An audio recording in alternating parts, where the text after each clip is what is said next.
The escape. Before we dive in, if you think you could survive 48 hours on the run with every cop in Texas hunting you, hit subscribe. You're about to find out how one man tried and failed. The Texas heat shimmered on the highway as the white prison transport bus snaked down Route 7, carrying more than a dozen inmates. Among them sat Gonzalo Lopez, a convicted killer serving life for murder and attempted murder. Shackled, silent, and unreadable, he watched the road through the steel grate that separated him from freedom. But behind his calm stare was weeks, maybe months, of planning. Lopez waited for his moment. Somewhere west of Centerville, the bus slowed on a winding road. In a flash, he pulled out a makeshift knife carved from a metal rod, one he'd hidden deep in his clothing. He lunged through the grated partition, slashing at the guard's vest. The bus swerved, tires screeching, and chaos erupted inside. Prisoners screamed, the driver fought back, and in the confusion, Lopez broke through the cage, forced the door open, and dove into the thick brush on the roadside. Within minutes, sirens filled the air. Officers scoured the woods, helicopters thundered overhead, and K-9 units fanned out in all directions. But Lopez was gone, like a ghost swallowed by the Texas wilderness. His escape wasn't just bold, it was personal. He wasn't running from prison. He was running toward something. By nightfall, the manhunt was in full swing. Dozens of officers combed the countryside, but not one trace of him turned up. The only thing they found was the busted bus door, and a single drop of blood in the dirt. Something about that blood didn't match the chaos of a struggle. It looked placed, deliberate. As if Lopez wanted them to find it, and they'd soon realize, it wasn't just an escape. It was the start of a plan. The Manhunt. By sunrise, Centerville had transformed from a quiet Texas town into the center of a statewide lockdown. Roads were sealed, drones circled the skies, and every farmhouse within 20 miles was searched. Locals were told to lock their doors, keep their lights on, and call 911 at the first sound of movement. But Gonzalo Lopez, he was already miles ahead. For nearly 2 weeks, he vanished into the wild, living off rainwater, stolen food, and sheer rage. He knew the woods better than most.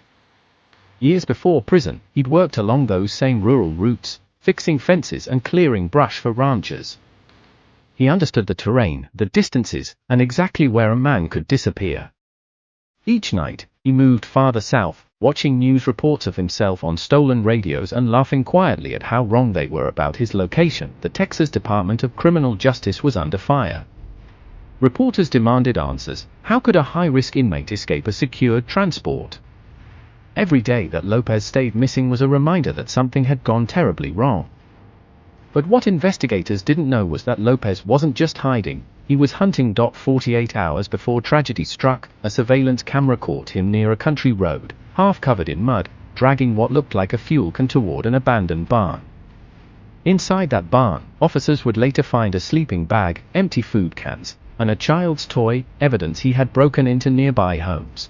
Then, the silence broke. A call came in from a rural ranch outside Centerville. A family hadn't checked in. When deputies arrived, they found tire tracks, blood stains on the porch, and a half-open truck door still idling. Inside the house was a scene no one would forget, and by the time the officers processed what they were seeing, Gonzalo Lopez was already on the highway, heading straight for the border. 48 hours of freedom. The sun was setting behind the Texas hills when dispatch radioed the alert. Be on the lookout for a stolen white Chevy Silverado, license plate partial, BMR. Suspect believed to be Gonzalo Lopez.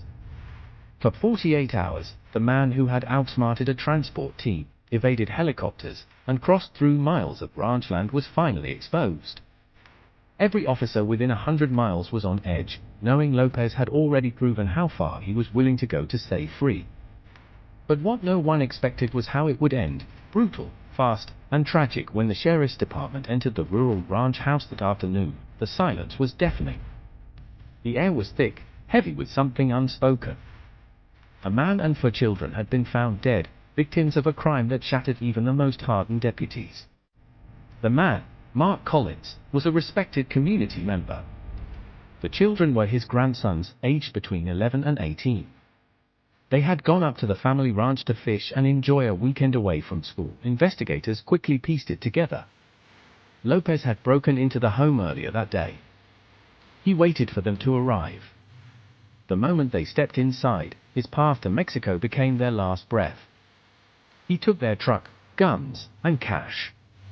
Within minutes, he was gone. By 6 p.m. every major highway checkpoint in Texas was on alert.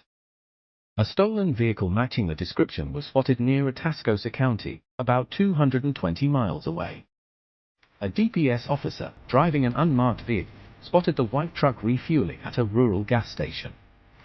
Lopez's face, sweat-soaked, eyes wild, looked nothing like the mugshot broadcast nationwide. The officer quietly radioed for backup, tailing from a distance. Minutes later, the chase began. The truck roared down Highway 16, weaving through traffic, sparks flying as bullets shattered its rear window. Lopez returned fire through the windshield with one of the stolen rifles. Civilians pulled off the road, diving for cover as sirens wailed in every direction. For 20 minutes, the high-speed pursuit tore through the dark countryside. It was chaos, a man desperate for freedom, and an army of law enforcement determined to end it. Finally, on a stretch of highway near Jordanton, officers deployed spike strips. The truck's tires exploded, skidding out of control. Lopez fought to steer but slammed into a ditch, the vehicle spinning to a violent stop. Smoke filled the air. Flashing red and blue lights painted the grass in a storm of color. Then came the silence. Officers surrounded the vehicle, weapons drawn, shouting commands. But Lopez didn't step out. Instead, he raised the stolen rifle one last time. A single crack of gunfire echoed through the night. When the dust settled, Gonzalo Lopez, Texas' most wanted man, was dead. Freedom had lasted just 48 hours. The aftermath was heartbreaking. News outlets across the country flooded with the story. Escaped inmate kills 5 before being shot by police. People demanded to know how a convicted killer had been allowed to escape in the first place. Families questioned why security on the prison transport was so lax. Officials promised reforms, new restraints, and revised transfer procedures. But for the Collins family, none of that mattered. Lopez's death brought no closure, only questions. How did a man, already sentenced to life without parole, still find the strength to fight his way into the headlines one last time? How many more could slip through the cracks if nothing changed? Weeks later, investigators released the final report. Lopez had used a handmade metal blade, a piece of sharpened steel hidden under the bus's seat cushion, for weeks. He'd studied the timing of the guards, memorized the curves of the road, and struck at the exact spot where his vehicle slowed enough for escape.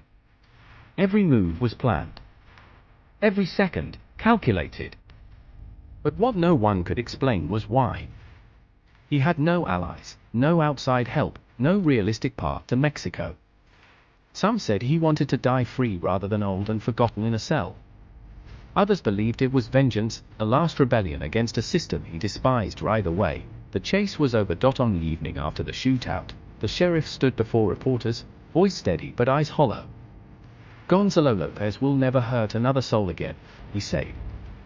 But this wasn't justice. This was failure, ours. The cameras flashed. The crowd was silent. And somewhere on that same highway, the wind moved through the tall grass, carrying the echoes of sirens long faded. Because in the end, the line between freedom and finality isn't measured in years. Sometimes, it's only 48 hours. If this story shook you, wait until you hear the next one. Hit subscribe, because some crimes don't end where you think they do.